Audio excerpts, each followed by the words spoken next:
Elena Rodriguez stood at the tall iron gates of the Blackwood mansion. Her hands shook as she pressed the button on the gate speaker. The morning sun was bright, but she felt cold inside. This job meant everything to her and her 8-year-old daughter Sophia. "Yes?" came a sharp voice through the speaker. "I'm Elena Rodriguez. I'm here for the head housekeeper job," she said quietly. The gates opened slowly with a loud creaking sound. Elena walked up the long path to the house. Her worn black shoes clicked on the white stone walkway. She had bought these shoes 3 years ago for another job interview. They were the only nice shoes she owned. The mansion was huge. It looked like a castle from a fairy tale. Elena counted at least 20 windows on just the front of the house.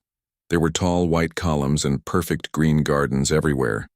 She had never seen anything so beautiful and scary at the same time. Elena stopped walking and looked at the house again. She thought about Sophia at home, eating cereal for breakfast alone.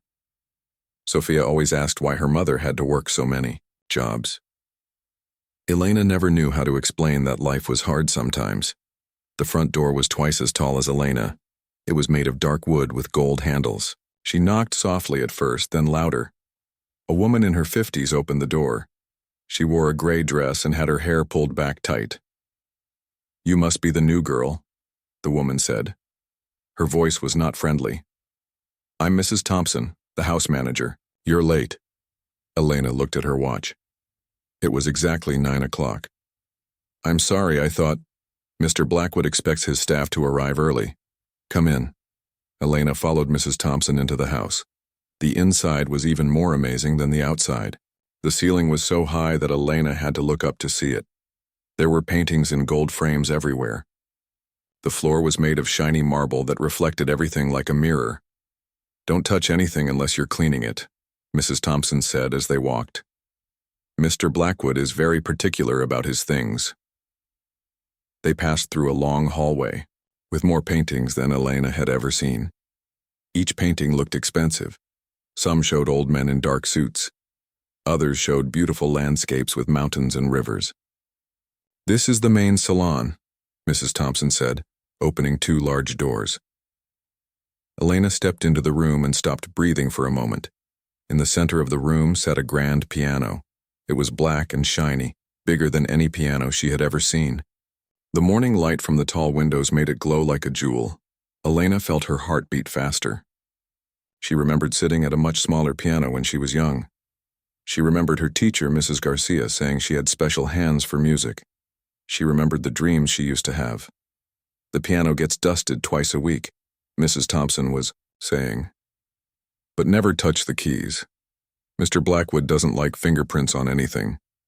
Elena nodded but didn't look away from the piano. It was so beautiful. She wondered what it would sound like. She wondered if it was tuned perfectly. She wondered if anyone ever played it. "Are you listening to me?" Mrs. Thompson asked sharply. "Yes, ma'am, sorry." "Good. Follow me." They left the salon, but Elena looked back at the piano one more time.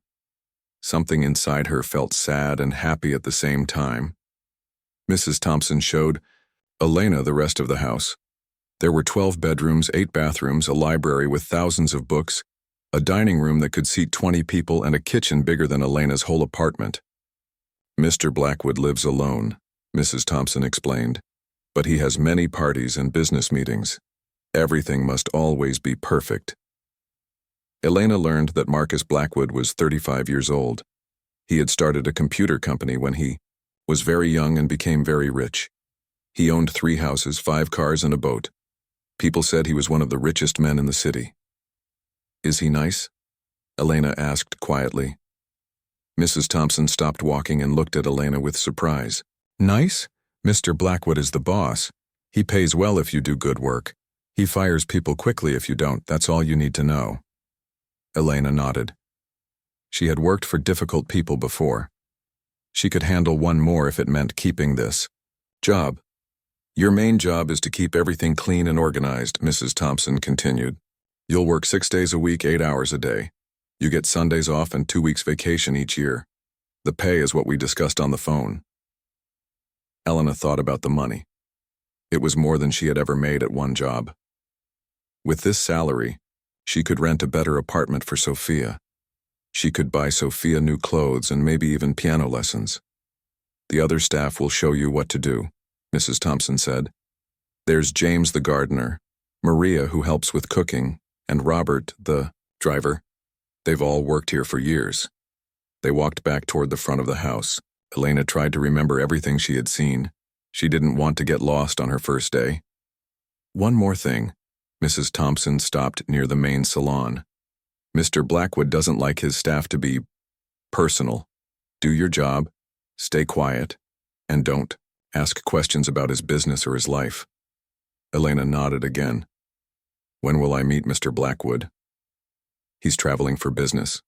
He'll be back next week. By then, you should know how everything works here. Mrs. Thompson gave Elena a key to the house and a list of daily tasks. Elena read the list quickly. Dust all furniture, clean all bathrooms, organize Mr. Blackwood's office, prepare the main rooms for possible guests, and many other things. You can start now, Mrs. Thompson said. Maria is in the kitchen if you need anything. Elena spent the rest of the day learning about her new job. The house was so big that it took her 2 hours just to walk through all the rooms once. Every room was perfect and expensive. Elena was careful not to break anything. When she finished work that evening, Elena was tired but hopeful. The job was hard, but she could do it.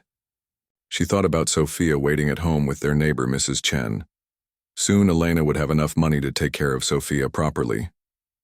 As she walked to the bus stop, Elena thought about the piano in the main salon. She had played piano for 12 years when she was young. Her parents had worked extra jobs to pay for lessons. Her teacher said she could become a professional musician, but then her parents died in a car accident. Elena had to take care of her younger brother and sister. She had to work 3 jobs and go to school at night. There was no time for music anymore. There was no money for dreams. Now, 15 years later, Elena was a single mother with a job cleaning a rich man's house. She wondered if she still remembered how to play piano. She wondered if her hands still knew where to find the keys. The bus came and Elena got on. Through the window, she could see the Blackwood mansion getting smaller as they drove away. Tomorrow, she would go back and clean that beautiful house.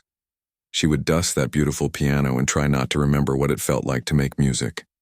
But tonight, she would go home to Sophia and tell her about the new job. She would tell Sophia that things were going to get better. And maybe, just maybe, they really would. Marcus Blackwood came back from his business trip on a Thursday evening. Elena was cleaning the main hallway when she heard the front door open. She quickly moved to the side and kept her head down as a tall man in an expensive suit walked past her. He didn't look at her or say hello. He just walked straight to his office and closed the door. Elena could hear him talking loudly on the phone. His voice sounded angry and impatient. That must be Mr. Blackwood, Maria whispered when Elena came to the kitchen. Maria was a kind woman in her 40s who had worked at the mansion for 5 years. He seems busy, Elena said quietly. He's always busy, and he's always angry about something, Maria replied. Just stay out of his way and do your work. That's the best advice I can give you. Elena learned quickly that Maria was right. Mr. Blackwood was not a kind man. He never said please or thank you. If something was not perfect, he would shout. Elena saw him fire the gardener's helper just because the man left a small grass stain on the white garden chair. But Elena needed this job. She worked hard every day and tried to stay invisible. She came early and left late. She made sure everything was always perfect. On Friday afternoon, Mrs. Thompson told Elena that Mr. Blackwood was having a dinner party the next evening. 8 guests will be coming, Mrs. Thompson explained. Everything must be absolutely perfect. The dining room, the salon, the bathrooms, everything. Elena spent all day Saturday preparing for the party. She cleaned every surface twice. She polished all the silver until it shined like mirrors. She arranged fresh flowers in every room. By 6 o'clock, the house looked like a palace.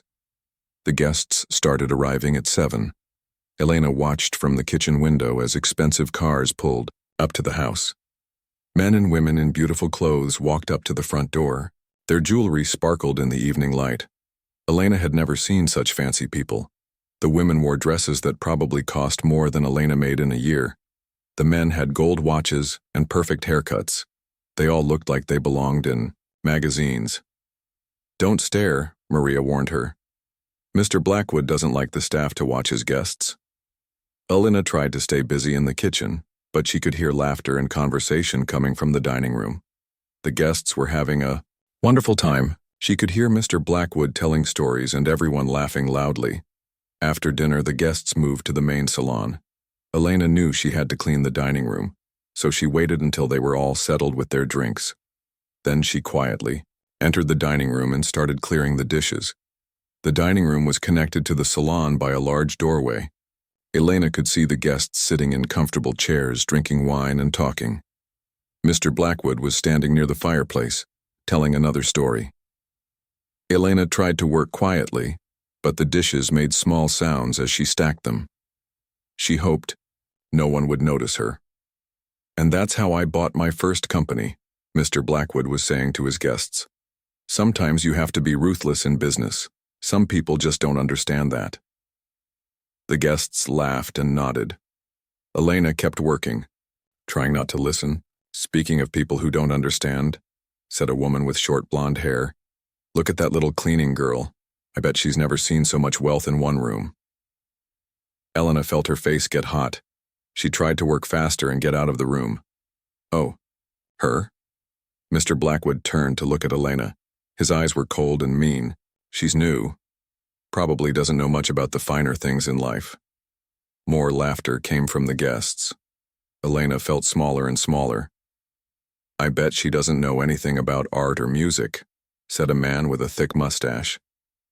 "These people usually don't." Elena's hands started to shake. She just wanted to finish her work and leave the room. But Mr. Blackwood wasn't finished. He had been drinking wine all evening, and the alcohol made him feel powerful and cruel. "Actually, that gives me an idea," he said with a mean smile. "Let's test that theory." He walked toward Elena. She looked up at him with frightened eyes. There, what's your name?" he asked loudly. "Elena, sir," she whispered. "Elena. Tell me, do you know anything about music or art? Or any of the finer things in life?" Elena didn't know what to say. The guests were all looking at her now, waiting for her answer. Some of them were smiling like they were watching a show. I don't know much, sir," Elena said quietly. "I thought so," Mr. Blackwood said. "But wait, I think you told Mrs. Thompson that you studied music once. Is that true?" Elena felt trapped. She had mentioned to Mrs. Thompson that she used to play piano, but she didn't think it mattered. "Yes, sir. A long time ago." "How interesting." Mr. Blackwood's voice was full of fake excitement. "Ladies and gentlemen, we have a musician among us." The guests laughed louder. Elena wanted to disappear. "Well then, Elena, since you're a musician, perhaps you could play something for us?" Mr. Blackwood pointed toward the grand piano. "It would be such a shame to waste your talents on cleaning when you could be entertaining us." Elena looked at the piano and felt sick to her stomach. She hadn't played piano in 15 years. Her hands weren't soft and skilled anymore. They were rough from cleaning and washing dishes. "I don't think I remember how, sir," she said very quietly. "Oh, come now," Mr. Blackwood said. "Music is like riding a bicycle. You never forget. I insist you play something for my guests." It wasn't a request. It was a command. Elena looked around the room. The guests were all staring at her with curious and mean expressions. They wanted to see her fail. They wanted to laugh at her. "Please, sir, I really don't remember," Elena started to say. "I said I insist." Mr. Blackwood's voice was sharp now. "Are you refusing to do what I ask?"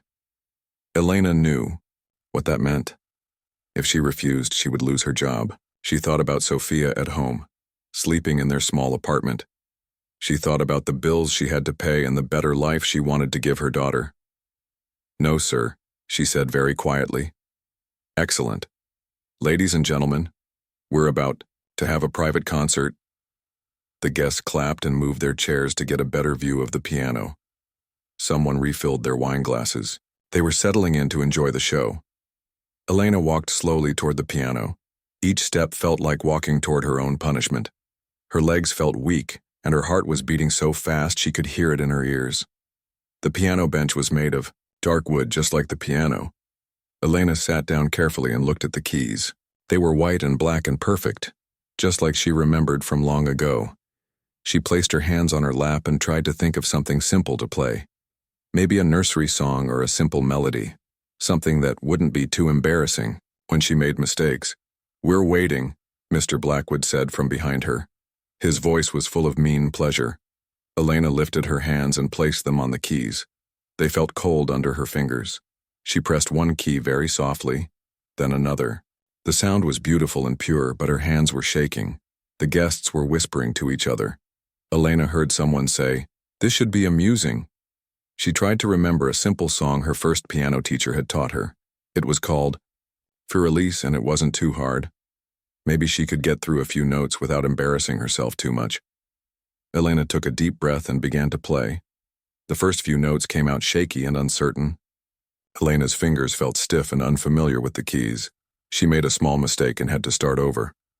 The guests laughed quietly. Mr. Blackwood made a sound like he was trying not to laugh out loud. "Take your time," he said in a fake, kind voice. "We have all night." Elena felt tears starting to form in her eyes, but she wouldn't let them fall. Not in front of these people, not when they wanted to see her cry. She started the song again. This time her fingers found the keys a little better. The melody was starting to come back to her, like a memory that had been sleeping for a long time. But something strange was happening. As Elena played, her hands began to remember things her mind had forgotten. Her fingers started to move more smoothly. The music started to sound clearer and more beautiful. And then something amazing happened. Elena's hands found a rhythm they remembered from long ago. Her fingers started to move faster and more confidently. The simple song she had chosen began to transform into something much more complex and beautiful. Without thinking about it, Elena began to play not the simple version of Humiliate that beginners learn, but the full, complex version that only skilled pianists can master. The laughter from the guests slowly stopped. The room became very quiet except for the sound of the piano. Elena wasn't thinking about the guests anymore. She wasn't thinking about Mr. Blackwood or his mean games. She was remembering what it felt like to make music. She was remembering the girl she used to be. The girl who had dreams and talent and hope. Her hands moved across the keys like they had never stopped playing. 15 years of silence melted away, and Elena became a musician again. Elena's fingers moved across the piano keys like water flowing over stones. The simple melody she had started with grew into something powerful and beautiful. Her hands remembered every note, every rhythm, every feeling that music could carry. The guests stopped talking completely. The room became so quiet that Elena could hear her own breathing, but she wasn't thinking about the people watching her anymore. She was lost in the music. Without planning it, Elena's hands shifted from Humiliate into something much more difficult. Her fingers began playing Chopin's Ballade No. 1 in G minor. It was one of the hardest pieces she had ever learned back when she was 17 and still believed she could become a concert pianist. The music filled the huge room like golden light. Each note was perfect and clear. Elena's hands moved faster and slower, softer and louder, creating a story without words.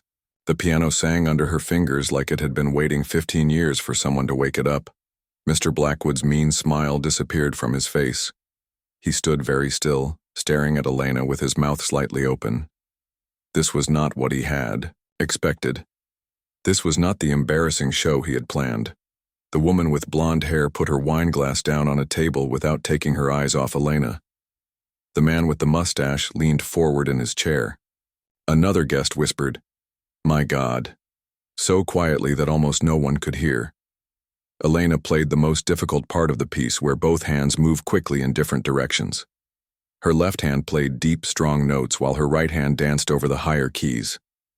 It was like watching a master painter create a beautiful picture, but with sound instead of colors. The music told a story of sadness and hope, of dreams lost and found again. Elena felt tears on her cheeks, but she didn't stop playing. The music was coming from somewhere deep inside her, from the place where she had hidden all her old dreams. As she played, Elena remembered sitting at her first piano when she was 6 years old. She remembered her teacher, Mrs. Garcia, saying, "Elena, you have magic in your fingers." She remembered practicing for hours every day, dreaming of playing in great concert halls. She remembered the scholarship to the music school. She remembered the day she found out she could go to college and study music with the best teachers. She remembered how happy and proud her parents were, and she remembered the phone call that changed everything. The police officer's voice telling her that her parents had died in a car accident, the funeral. The lawyers telling her that her younger brother and sister needed someone to take care of them. The choice between her dreams and her family, all of these memories flowed through Elena's fingers into the music. The piano seemed to understand her story and helped her tell it with every note. The guests in the room felt something they had never felt before. Most of them had been to many concerts and heard many professional musicians, but they had never heard music that seemed to come straight from someone's heart like this. Mr. Blackwood felt something strange happening in his chest. He had bought this piano 3 years ago because it looked expensive and impressive in his salon. He had never heard anyone play it before. He didn't know it could make sounds this beautiful. Elena played the ending of the piece where the music becomes very soft and gentle, like a whisper or a prayer. Her hands moved slower now, pressing each key with perfect control. The last few notes hung in the air like stars in a dark sky. When Elena played the final note, the room stayed completely silent for a long moment. She kept her hands on the keys and her eyes closed, trying to hold on to the feeling of making music again. Slowly, Elena opened her eyes and looked down at her hands. They were the same hands that cleaned toilets and washed dishes and scrubbed floors. But for a few minutes, they had been the hands of a real pianist again. Elena turned around on the piano bench to face the room. The guests were all staring at her with expressions she had never seen before. They looked shocked and amazed and maybe a little ashamed. The woman with blonde hair was the first to speak. That was extraordinary," she said quietly. "Where did you learn to play like that?" asked the man with the mustache. His voice was different now, not mean or superior like before, but respectful and curious. Elena looked at Mr. Blackwood. He was still standing in the same place, but his face had changed completely. The mean smile was gone. He looked confused and maybe a little angry, but not at Elena. He looked angry at himself. "I studied music when I was young," Elena said quietly. Her voice was shaky from playing and from crying. "Studied?" another guest asked. "Where that level of skill doesn't come from just studying. You must have had years of professional training." Elena didn't know how to answer. She felt like she was in trouble, like she had done something wrong by playing so well. "I went to music school, for a while," she said. "But that was a long time ago." "Which music school?" the blonde woman asked. Elena was quiet for a moment. She didn't want to tell these rich people about her life. She didn't want to explain why a trained musician was working as a cleaning lady. "It doesn't matter," she said finally. That was in the past, but Mr. Blackwood was not going to let it go. He felt like Elena had tricked him somehow. He had wanted to embarrass her, but instead she had made him look foolish in front of his guests. "No, I think it does matter," he said. His voice was cold, again. "I think my guests and I deserve to know who we just heard perform." Elena stood up from the piano bench. She wanted to leave the room and go back to cleaning dishes. She wanted to pretend this had never happened.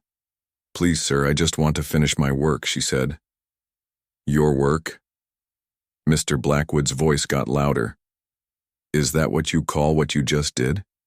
Because that wasn't the work of a cleaning lady. That was the work of a professional musician." The guests were looking back and forth between Elena and Mr. Blackwood like they were watching a tennis match. They could feel that something important was happening, but they weren't sure what. "Tell us the truth," Mr. Blackwood demanded. "Where did you really learn to play like that?" Elena felt cornered and scared. She looked around the room at all the rich, powerful people staring at her. She thought about her job and about Sophia waiting at home. "I went to Juilliard," she said very quietly. The silence in the room was so complete that Elena could hear the clock ticking on the fireplace mantel. "Juilliard?" the blonde woman repeated. "The Juilliard School in New York?" Elena nodded. "That's one of the best music schools in the world," the man with the mustache said to the other guests. "Only the most talented musicians get accepted there." Mr. Blackwood felt like the room was spinning around him. Juilliard was a name he knew well. His own mother had always wanted to study music there, but his grandfather had refused to pay for it. He had always thought of Juilliard as a place for the most elite, most gifted musicians in the world, and now he was finding out that his cleaning lady had studied there. "Why aren't you performing professionally?" another guest asked Elena. "With talent like yours, you should be playing in concert halls, not cleaning houses." Elena felt the familiar pain in her chest that came whenever someone asked about her music career. How could she explain that life sometimes forces you to choose between what you love and what you need to survive? "Life happened," she said simply. "What kind of answer is that?" Mr. Blackwood asked harshly. "People don't just give up careers at Juilliard to become housekeepers." Elena felt anger rising in her chest. This man had forced her to play piano to embarrass her, and now he was demanding to know her personal business. "Sometimes people don't have choices," she said, her voice stronger now. "Sometimes you have to take care of family. Sometimes you have to work 3 jobs just to pay rent and buy food. Sometimes dreams become luxuries you can't afford." The room was quiet again. Elena's words hung in the air like an accusation. The blonde woman looked down at her expensive dress and jewelry. The man with the mustache shifted uncomfortably in his chair. They were beginning to understand that they had just witnessed something much more complex than a simple piano performance. Mr. Blackwood felt something he had never felt before. For the first time in his adult life, he felt ashamed of himself. He had tried to humiliate someone who turned out to be more talented and gifted than anyone in his social circle, but shame was not a feeling Marcus Blackwood knew how to handle. Instead of apologizing, he got angry. "Well, that's a very sad story," he said sarcastically. "But it still doesn't explain why you didn't mention your background when you applied for this job. Were you planning to keep it a secret?" Elena looked at him with tired eyes. "Would it have mattered? Would you have hired a Juilliard graduate to clean your house?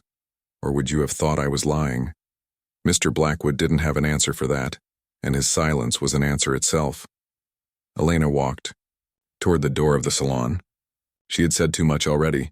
She just wanted to finish her work and go home to Sophia. "Where are you going?" Mr. Blackwood called after her. "To clean your kitchen," Elena said without turning around. "That's what you pay me to do." And she walked out of the room, leaving behind a piano that was still warm from her touch, and a room full of wealthy people who would never forget what they had just witnessed. The guests left Mr. Blackwood's house that night talking in quiet voices. They shook hands and said goodbye, but Elena's piano playing was all anyone could think about. Some of them sat in their expensive cars for several minutes before driving away, still trying to understand what they had witnessed. Elena finished cleaning the kitchen and dining room in silence. Maria had gone home hours ago, so Elena worked alone. Her hands still felt warm from touching the piano keys, but she tried not to think about it. She tried to focus on washing dishes and putting away silverware.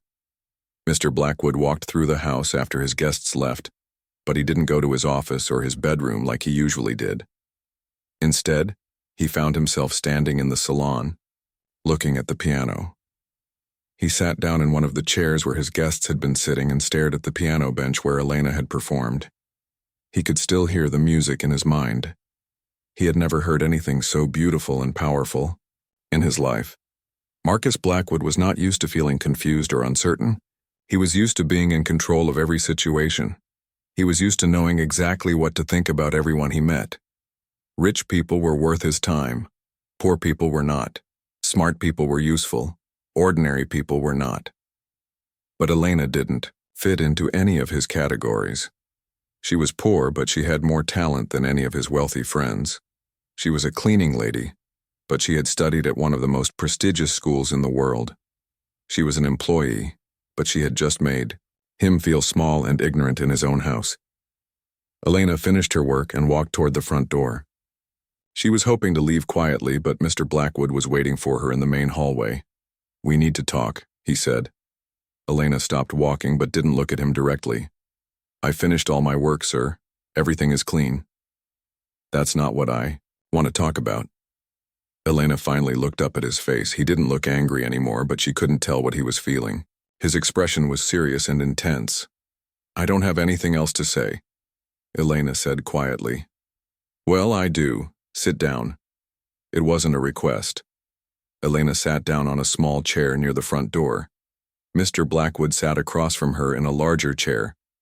"Tell me about Juilliard," he said. Elena was tired and wanted to go home. She had been working all day, and then she had played piano for the first time in 15 years. She felt emotionally exhausted. "What do you want to know?" she asked. "Everything. How did you get in? When did you study there? Why did you leave?" Elena was quiet for a long moment. These were not easy questions to answer. These were questions about the most painful time in her life. "I started playing piano when I was 6, she said finally. "My parents weren't rich, but they saved money to pay for lessons. They thought music was important." Mr. Blackwood nodded but didn't interrupt. "I was good at it. My teachers said I had natural talent. When I was in high school, my piano teacher suggested I apply to music schools. Juilliard was the best, but I never thought they would accept me." Elena paused and looked out the window. It was dark outside now, and she could see the lights of the city in the distance. "But they did accept me. With a scholarship. My parents were so proud. They told everyone in our neighborhood that their daughter was going to study music in New York City." "How old were you?" Mr. Blackwood asked. 18. I studied there for 2 years. It was the hardest thing I had ever done, but also the most wonderful. I practiced 8 hours a day. I learned from the best teachers in the world. I thought I was going to become a concert pianist. Mr. Blackwood could hear the pain in Elena's voice, but he wanted to know more. "What happened?" Elena's eyes filled with tears, but she didn't let them fall. "My parents died in a car accident during my 2nd year. A drunk driver hit their car on their way home from work." The room became very quiet. Mr. Blackwood felt uncomfortable. He wasn't good at dealing with other people's sadness. "I'm sorry," he said, and he was surprised to realize that he meant it. "Thank you," Elena said.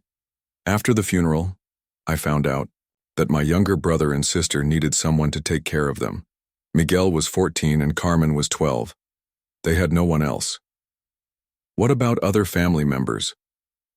"My parents came from Mexico when they were young. Most of our family was still there and they couldn't help. There were some cousins here, but they already had their own children and problems." Elena took a deep breath and continued her story. "I had to choose between finishing school and taking care of Miguel and Carmen. It wasn't really a choice. They were my family. I couldn't let them go into foster care." "So you left Juilliard?" "I left everything. I came back home and got 3 jobs. I worked at a restaurant during the day, cleaned offices at night, and gave piano lessons on weekends. I barely made enough money to pay rent and buy food, but we stayed together." Mr. Blackwood tried to imagine being 20 years old and suddenly responsible for 2 children. He had never been responsible for anyone but himself. "What happened to your brother and sister?" "Miguel graduated from high school and joined the army. He's married now and lives in California. Carmen got a scholarship to nursing school. She works at a hospital in Chicago. They both have good lives." "And you never went back to music?" Elena was quiet for a moment. "How could I? I couldn't afford to go back to school. I couldn't afford to practice for hours every day. I had to work to survive. Music became something I used to do, not something I was." "But you never forgot how to play." Elena looked toward the salon where the piano was waiting in the darkness. "No, I never forgot. Sometimes when I was cleaning houses or washing dishes, I would hear music in my head. I would move my fingers like I was playing piano. But there was no piano there. Did you ever regret your choice?" Elena thought about this question carefully. Sometimes I was sad about what I lost, but I never regretted taking care of Miguel and Carmen. They were worth more than any career. Mr. Blackwood didn't understand this. He had spent his whole life focused on his own success and wealth. He had never sacrificed anything important for another person. "When did you have your daughter?" he asked. Elena's face changed when she talked about Sophia. It became softer and happier. 8 years ago. Her father left when he found out I was pregnant. He said he wasn't ready to be a father. I was working as a waitress then, and being pregnant made it hard to work long hours. "Is that when you started cleaning houses?" "Yes. I could clean houses during the day while Sophia was in school. It paid better than waitressing, and I could sometimes bring Sophia with me if she was sick or had no school." Mr. Blackwood thought about Elena bringing her daughter to work because she couldn't afford childcare. He thought about Elena working multiple jobs just to pay for basic things like rent and food. He had never thought about what life was like for people who weren't rich. "Does Sophia know about your music background?" Elena smiled for the first time that evening. "She knows I used to play piano. I taught her a few simple songs. She's very musical, just like I was at her age." "Does she want to learn more?" she asks. "About piano lessons sometimes. I tell her maybe someday when we have more money." Elena's smile faded. "I don't want her to love music as much as I did. It hurts too much when you have to give it up." Mr. Blackwood felt something strange in his chest again. It was the same feeling he had when Elena was playing piano. It was uncomfortable and unfamiliar. "Why did you take this job?" he asked. "Working here, I mean." "Because it pays more than any other job I've ever had. With this salary, I can rent a better apartment for Sophia. I can buy her better clothes and food. Maybe I can even save some money for her college education." Elena stood up from her chair. "Can I go home now? Sophia is waiting for me." Mr. Blackwood nodded. He had asked all his questions, but he felt more confused than before. Elena's story had made him think about things he had never considered. "Elena," he said as she walked toward the door. "Yes, sir?" "Tonight, when you played piano, why did you play something so difficult? You could have played something simple and gotten it over with." Elena thought about this question. She wasn't sure she knew the answer herself. "I think," she said slowly, "when I touched the piano keys, I remembered who I used to be. Just for a few minutes, I wasn't a cleaning lady or a single mother or someone who gave up her dreams. I was a musician again.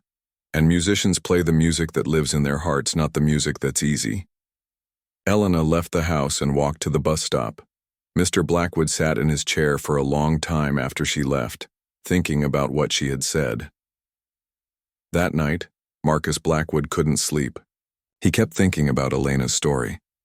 He kept thinking about the choice she had made to give up her dreams for her family. He kept thinking about the music she had played and how it had made him feel. For the first time in his adult life, Marcus Blackwood wondered if being rich and successful was enough. He wondered what it would feel like to sacrifice something important for someone else. He wondered what it would feel like to have music living in his heart. But these were uncomfortable thoughts for a man who had spent his whole life believing that money and power were the only things that mattered. So he tried to push them away and go to sleep. But the music kept playing in his mind, and Elena's words kept echoing in his ears. Musicians play the music that lives in their hearts, not the music that's easy. Marcus Blackwood woke up the next morning feeling angry, but he didn't know why. He had spent the night dreaming about piano music and a woman with sad eyes. When he got out of bed, he felt like something had changed in his house, but he couldn't explain what it was. He walked downstairs to get coffee and found Elena already working in the kitchen. She was cleaning the stove and humming very quietly to herself. When she saw him, she stopped humming and looked down at her work. "Good morning, sir," she said without looking at him. Marcus didn't answer. He poured his coffee and stood there watching Elena work. She moved efficiently and carefully, cleaning every surface until it sparkled. Her hands were small and delicate, the same hands that had created such beautiful music the night before. This made Marcus feel angry again. He didn't like being confused. He didn't like feeling like he didn't understand something, and he especially didn't like feeling like an employee knew something he didn't know. "Elena," he said sharply. She looked up at him with worried eyes. "Yes, sir?" "Last night was—" Marcus stopped talking. He had started to say amazing or beautiful, but those words felt wrong coming from his mouth. He was supposed to be the boss. He wasn't supposed to be impressed by his cleaning lady. "Last night was inappropriate," he said instead. "I don't pay you to perform concerts in my house, I pay you to clean." Elena's face showed hurt for just a moment, then became blank and professional again. "Yes, sir, I'm sorry, sir. From now on, you are not to touch the piano. Ever. Do you understand?" "Yes, sir." "Good. Now finish the kitchen and clean my office. I have important work to do." Marcus walked out of the kitchen feeling satisfied. He had put Elena back in her proper place.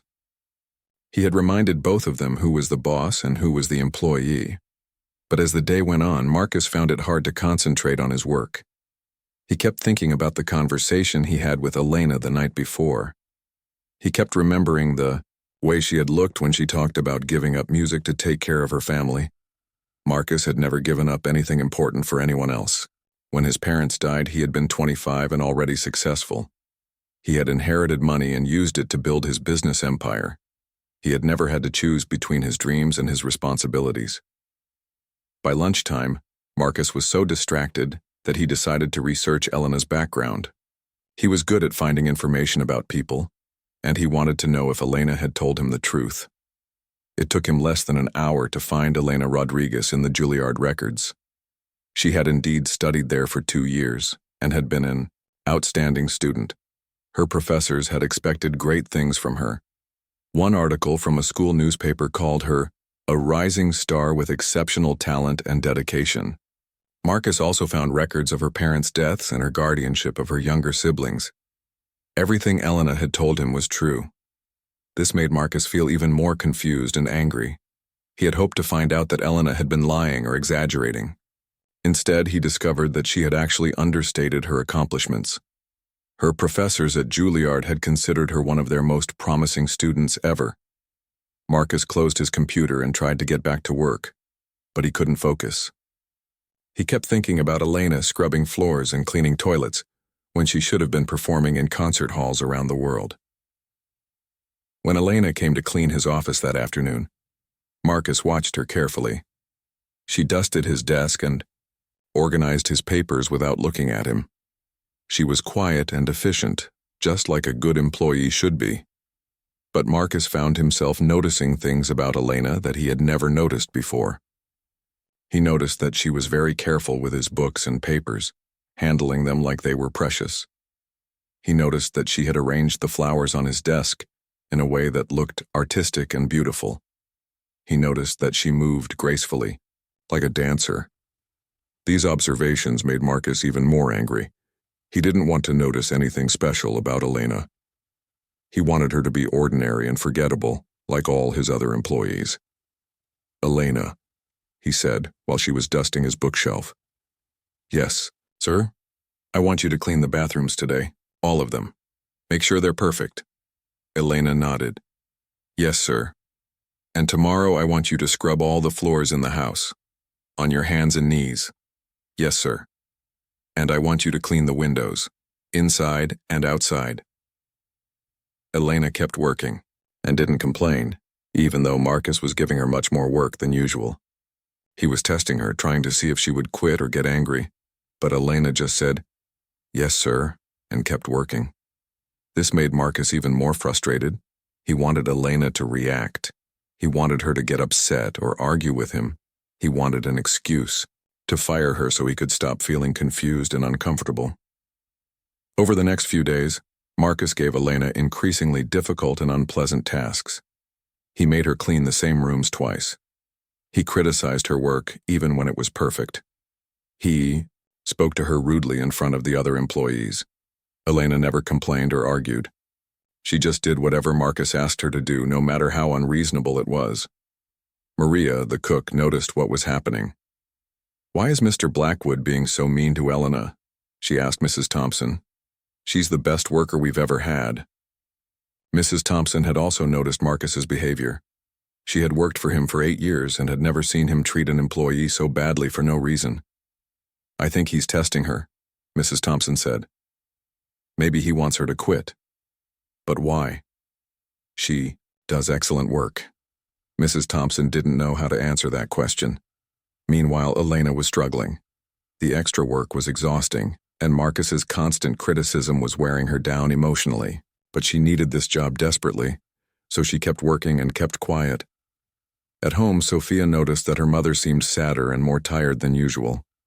"Are you okay, Mama?" Sophia asked one evening while they were eating dinner. "I'm fine, baby," Elena said, but her voice sounded tired. "Is your new job hard?" Elena didn't want to worry Sophia, so she smiled and said, "All jobs are hard sometimes, but we're lucky that I have work." "Do you like the people you work for?" Elena thought about this question. She thought about Marcus and his cruel games and his deliberate attempts to humiliate her. "My job is not about liking people," she said finally. "My job is about working hard and taking care of you." But that night, after Sophia was asleep, Elena sat at their small kitchen table and cried. She was tired of being treated badly. She was tired of pretending that Marcus's cruelty didn't hurt her feelings. She was tired of working so hard for someone who seemed to hate her. The next day was Friday. Elena arrived at the mansion early, as always, and began her work. Marcus had left her a list of tasks that would take at least 12 hours to complete. It was obvious that he was trying to make her work late and miss the bus home. Elena looked at the list and felt overwhelmed, but she took a deep breath and started working. She would finish everything on the list, even if it took all night. Around lunchtime, Marcus walked through the house and found Elena cleaning the chandelier in the dining room. She was standing on a tall ladder, carefully cleaning each piece of crystal by hand. "Be careful with that," Marcus said harshly. "That chandelier cost more than you make in a year." Elena's hand slipped slightly, and she had to grab the ladder to keep from falling. One small piece of crystal fell to the floor and broke. Marcus smiled coldly. "Now look what you've done. You're going to pay for that out of your salary." Elena climbed down from the ladder and picked up the broken piece of crystal. It was tiny, probably worth a few dollars, but Marcus was acting like she had destroyed something priceless. "I'm sorry, sir," Elena said quietly. "It was an accident." "I don't care if it was an accident. You broke it, you pay for it." Elena nodded and put the broken crystal in her cleaning supplies. She would throw it away later and not mention that Marcus was being completely unfair. But something strange happened to Marcus as he watched Elena accept his unfair punishment without complaint. Instead of feeling satisfied, he felt worse than before. He felt like a bully picking on someone who couldn't fight back. Marcus had always thought of himself as tough and demanding, but fair. He had never thought of himself as cruel. But watching Elena's quiet acceptance of his unfair treatment made him realize that was exactly what he was being. This realization made Marcus feel ashamed, and shame was an emotion he didn't know how to handle. So instead of apologizing or being kinder to Elena, he became even meaner. "And another thing," he said, "I don't want to hear any humming while you work. This is a workplace, not a concert hall." Elena looked surprised. She hadn't realized she was humming. "I'm sorry, sir. I didn't know I was doing it." "Well, stop it, it's annoying." Marcus walked away feeling angry at himself and angry at Elena for making him feel guilty. He went to his office and tried to work, but he couldn't concentrate. He kept thinking about the broken piece of crystal and how Elena had accepted blame for something that wasn't really her fault. He kept thinking about how she had apologized for humming, something that had actually made the house feel more pleasant and alive. Most of all, he kept thinking about the music Elena had played and how it had made him feel something he had never felt before. He kept remembering her words. Musicians play the music that lives in their hearts. Marcus Blackwood was beginning to realize that he had no music in his heart at all. He had money and power and success. 3 weeks had passed since the dinner party, and Marcus Blackwood's treatment of Elena had gotten worse every day. He found reasons to criticize her work even when it was perfect. He made her redo tasks that she had already completed well. He spoke to her rudely and seemed to enjoy watching her accept his unfair treatment without complaint. Elena was exhausted and sad, but she never let it show at work. She needed this job too much to risk losing it by arguing with her boss. Adding home with Sophia, she tried to act normal and happy, but it was getting harder every day. On a Thursday afternoon in late October, Elena was cleaning the main salon when she heard the front doorbell ring. Mrs. Thompson was at the grocery store, and Marcus was in his office with the door closed, talking loudly on the phone about some business deal. Elena went to answer the key door and found Sophia standing on the front steps. She was wearing her school uniform and carrying her pink backpack. Her dark hair was a little messy from the wind, and her cheeks were red from the cold. "Sophia, what are you doing here?" Elena asked, surprised and worried. "I got out of school early today because there was a teacher meeting," Sophia explained. "Mrs. Chen wasn't home, so I took the bus to find you. The man at the bus stop told me." "Which house was the Blackwood mansion?" Elena felt scared. Marcus had very strict rules about employees' personal lives interfering with work. If he found out that Sophia was here, he might fire Elena immediately. "Baby, you can't be here," Elena said quickly. "This is where Mama works and the boss doesn't like visitors." "But I wanted to see the big house you told me about," Sophia said. "And I have to wait somewhere until you finish work, right?" Elena looked around nervously. She could still hear Marcus talking on the phone in his office. Maybe she could keep Sophia quiet in the kitchen until it was time to go home. "Okay, but you have to be very, very quiet," Elena whispered.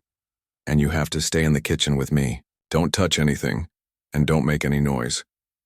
Sophia nodded seriously. She understood that this was important. Elena led Sophia through the house toward the kitchen.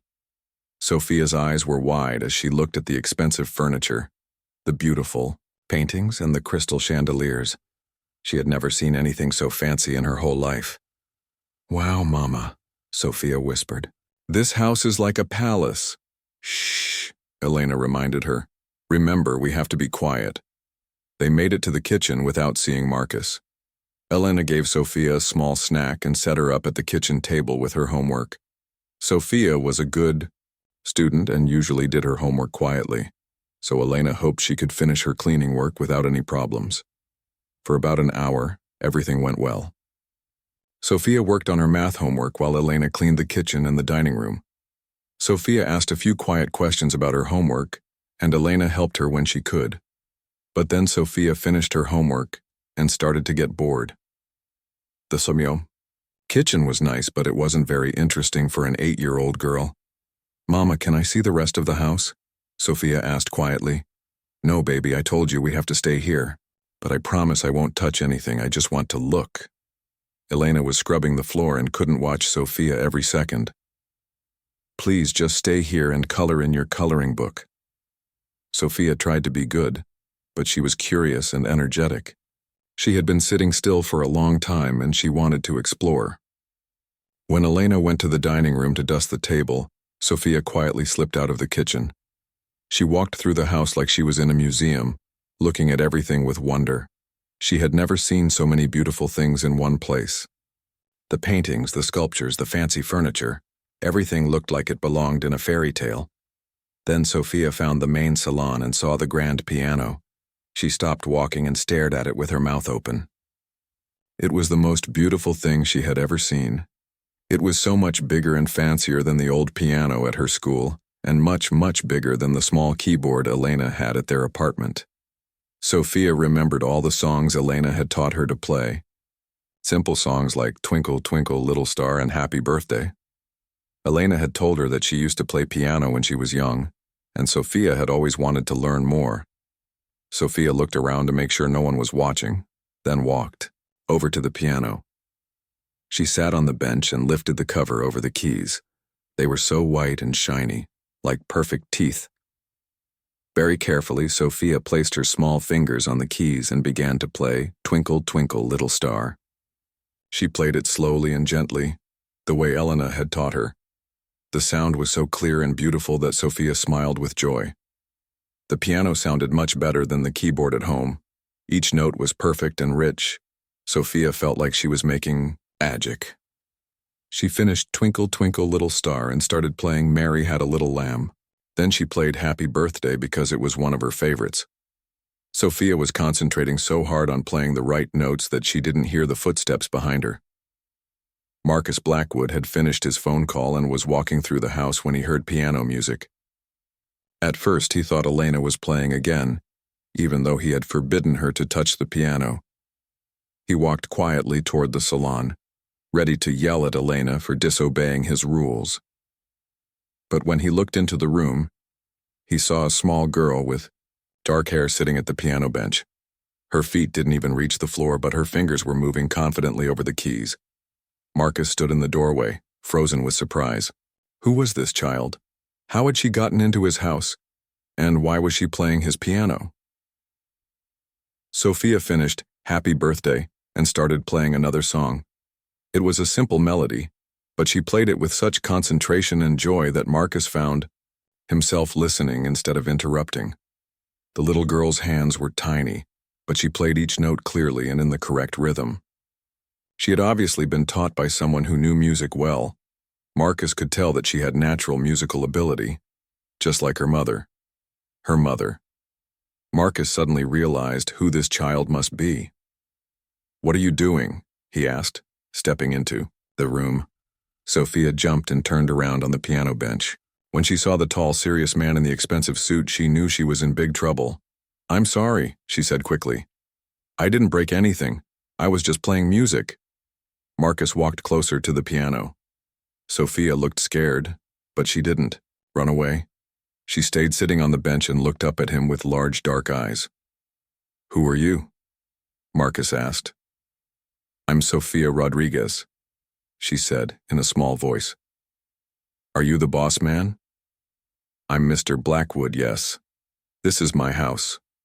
You're not supposed to be here." Sophia's eyes filled with tears, but she didn't cry. "I know. Mama told me to stay in the kitchen, but I wanted to see the pretty piano." "Your mama? Elena is your mother?" Sophia nodded. "She works for you. She cleans your house and makes it beautiful." At that moment, Elena appeared in the doorway. She had been looking everywhere for Sophia, and had finally heard voices coming from the salon. When Elena saw Sophia at the piano and Marcus standing over her, she felt like her heart stopped beating. "Sophia," she said, rushing into the room, "I told you to stay in the kitchen." "I'm sorry, Mama, I just wanted to play the pretty piano." Elena quickly pulled Sophia away from the piano and held her protectively. She looked at Marcus with frightened eyes. "I'm so sorry, Mr. Blackwood," Elena said quickly. "Sophia got out of school early and had nowhere to go. I thought I could keep her quiet in the kitchen until my work was finished. I'll take her home right now." Marcus looked at Elena and Sophia standing together. They had the same dark hair and the same large, expressive eyes. But where Elena always looked tired and worried, Sophia looked bright and curious. "She was playing piano," Marcus said. "I taught her a few simple songs," Elena said quietly. "I'm sorry she touched your piano without permission. It won't happen again." "She's good," Marcus said, surprising himself. Elena looked at him with confusion. She had expected him to be angry and to fire her immediately. "She has natural ability," Marcus continued. "Just like you." Sophia looked back and forth between her mother and Marcus. She didn't understand what was happening, but she could tell it was important. "Does she take piano lessons?" Marcus asked. "We can't afford lessons right now," Elena said honestly. "I teach her what I can at home." Marcus was quiet for a moment, thinking. He looked at Sophia, who was still holding onto Elena's hand tightly. "Play something else," Marcus said to Sophia. "Mr. Blackwood, we should really go home," Elena said nervously. "Play something else," Marcus repeated, but his voice was gentler this time. Sophia looked at Elena for permission. Elena nodded reluctantly. Sophia sat back down at the piano bench and played Für Elise, the same song Elena had started with the night of the dinner party. But Sophia played the simple version that beginners learn, not the complex version Elena had performed. Even the simple version sounded beautiful when Sophia played it. She had the same musical instincts as her mother, the same ability to make each note clear and meaningful. Marcus watched Sophia's small hands move over the keys and remembered something from his own childhood. He remembered being Sophia's age and wanting to learn piano. He remembered asking his father if he could take lessons. His father had said no. Music is a waste of time for boys who are going to run businesses, his father had said. You need to focus on important things like math and science. 2 weeks after Sophia's visit, Marcus Blackwood was planning another dinner party. This time he invited even more guests than before, 12 wealthy friends who enjoyed his expensive food and wine. But Elena had something that Marcus didn't have. She had dignity. She had courage. She had love in her life that wasn't based on money or what she could give people. Marcus walked through his big, beautiful house and really looked at it for the first time in years. Every room was perfect and expensive, but none of it felt like home. There were no pictures of family or friends. There were no personal items that told stories about his life. There was no warmth or love or joy anywhere. It was just a museum of his wealth, and he was the only visitor.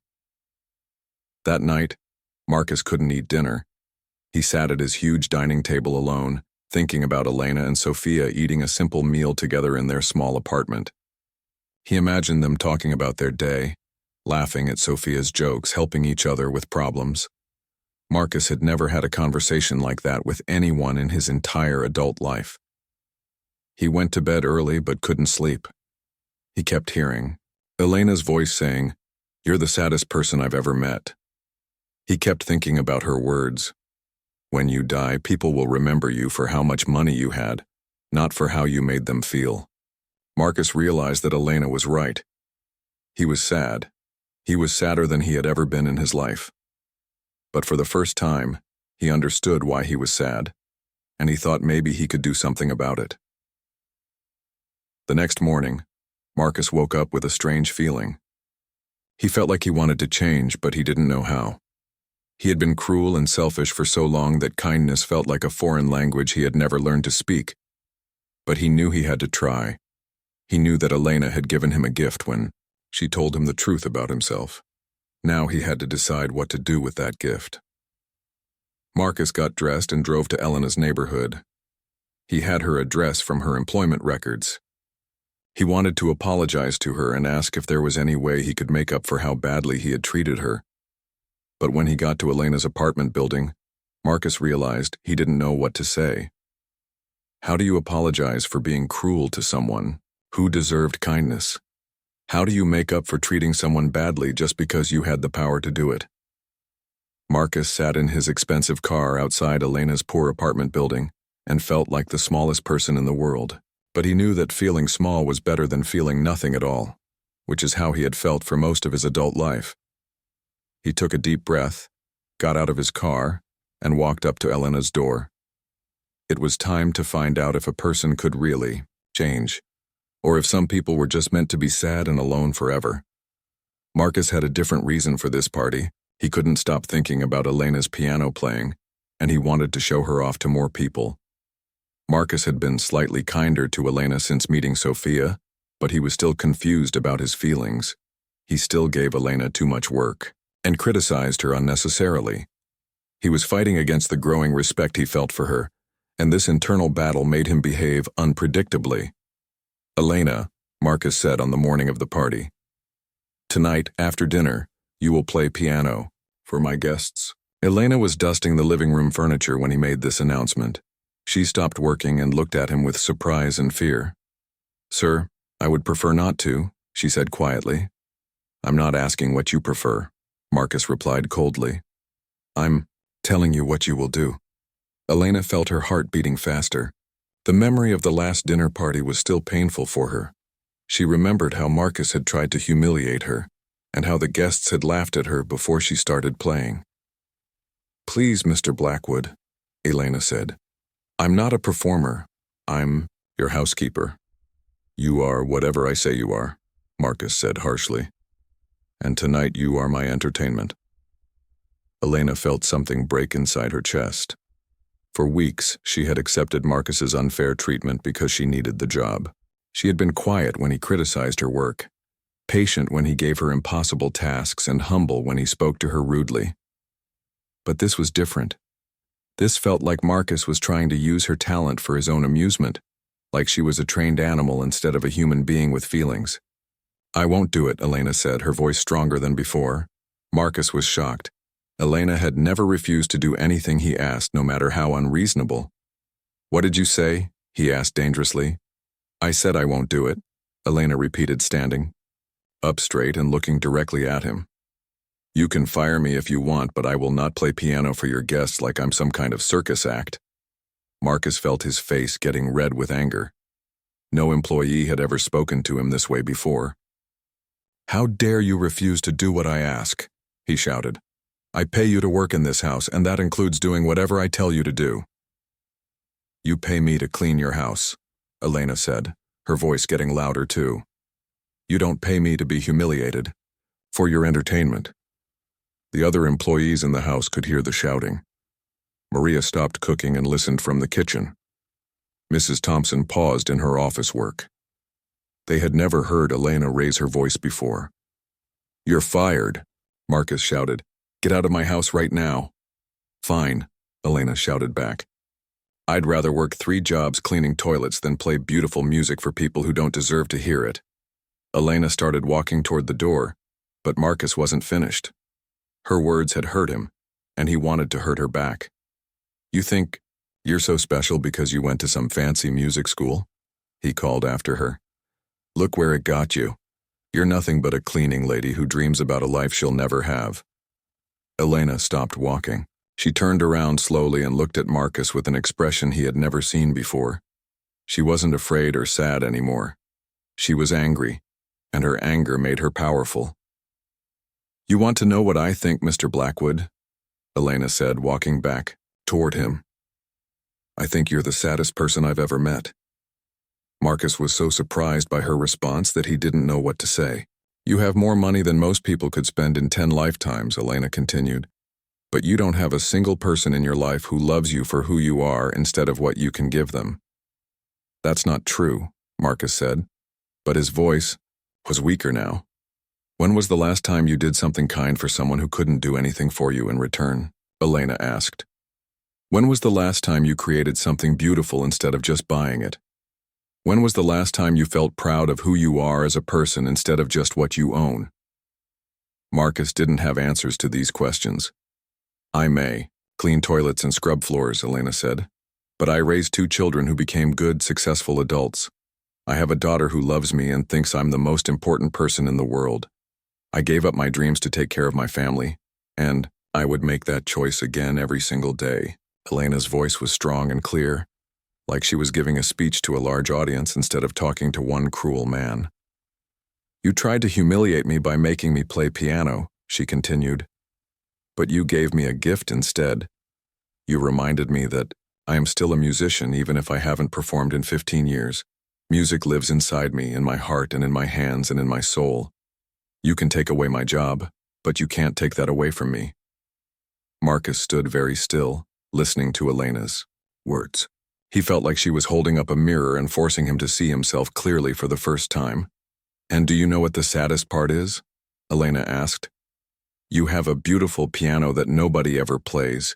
You have the money to support musicians and artists and help them share their gifts with the world. You could be part of creating something beautiful and meaningful, but instead, you use your wealth to make people feel small and powerless." Elena walked closer to Marcus until she was standing right in front of him. "I feel sorry for you, Mr. Blackwood," she said quietly, "because when you die, people will remember you for how much money you had, not for how you made them feel. And money is the only thing you can't take with you when you go." The house was completely silent. Even the clock in the hallway seemed to have stopped ticking. Marcus looked at Elena and saw something he had never seen before. He saw dignity and strength and wisdom. He saw someone who had suffered but hadn't become bitter. He saw someone who had lost her dreams but hadn't lost her ability to hope. And for the first time in his adult life, Marcus Blackwood felt truly ashamed of himself. "Elena," he said quietly, but she held up her hand to stop him from talking.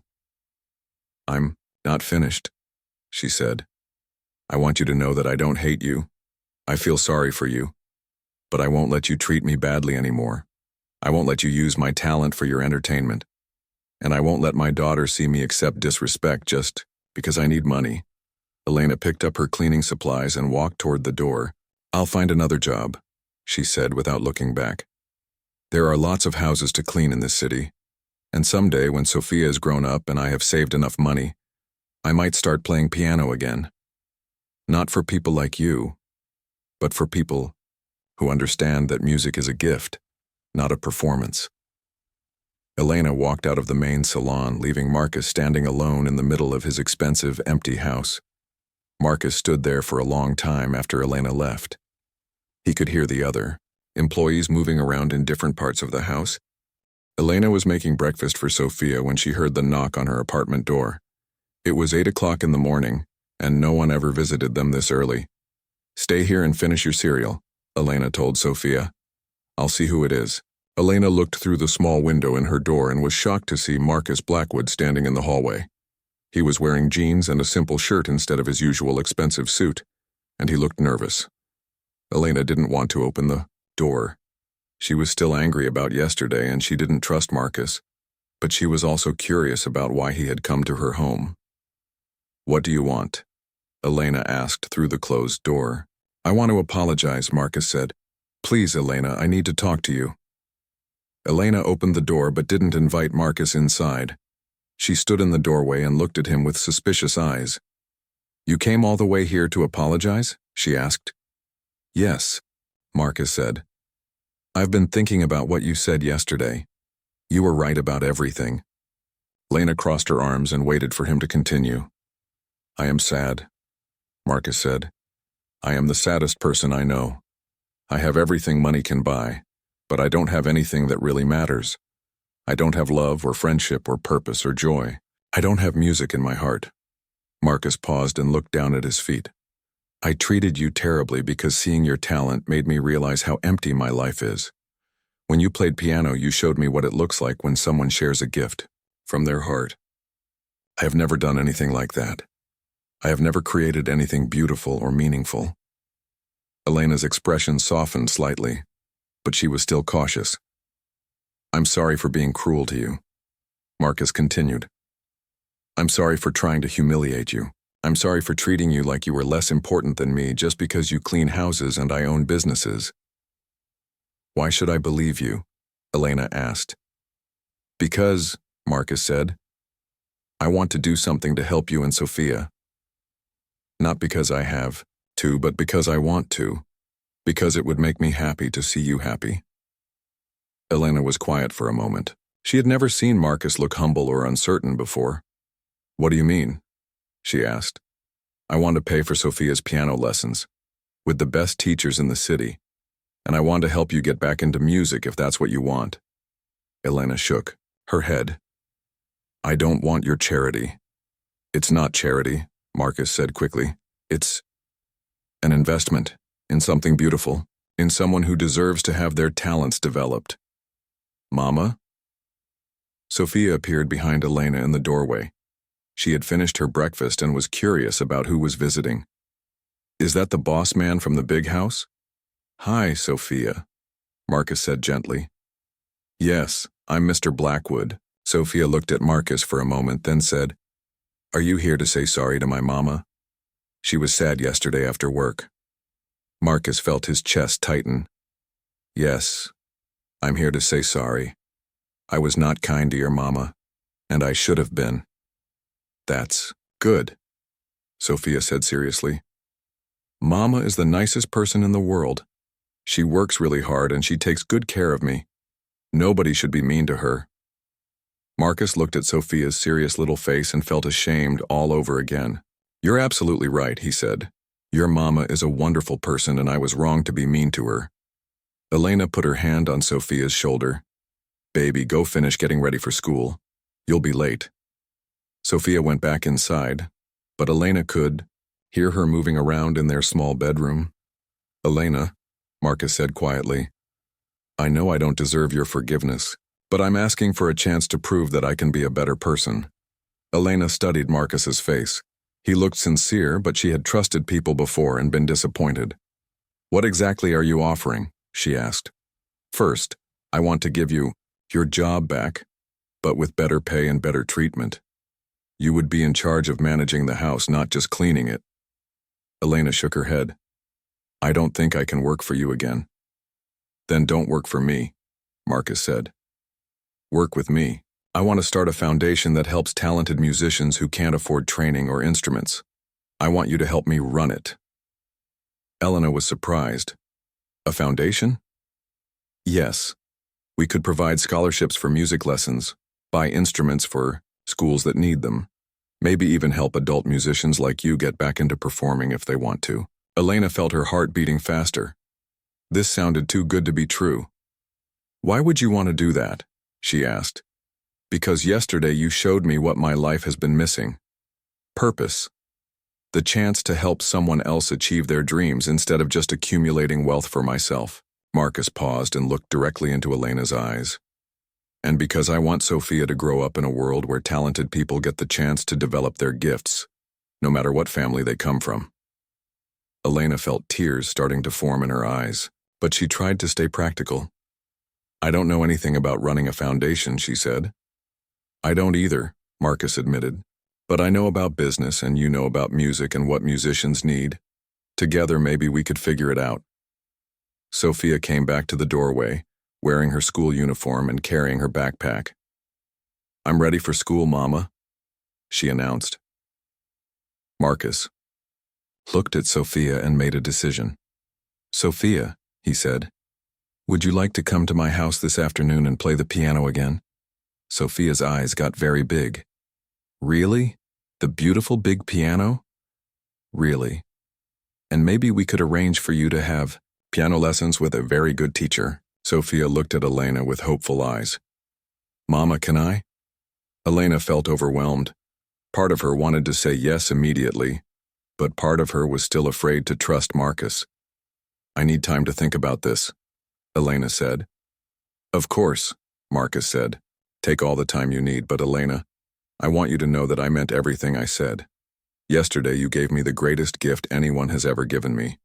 "What gift?" Elena asked, confused. "You told me the truth about who I am, and now I have the chance to become someone better." Marcus reached into his pocket and pulled out an envelope. "This is your salary for this month, even though you're not working for me anymore. And there's a little extra to help with expenses while you decide what you want to do."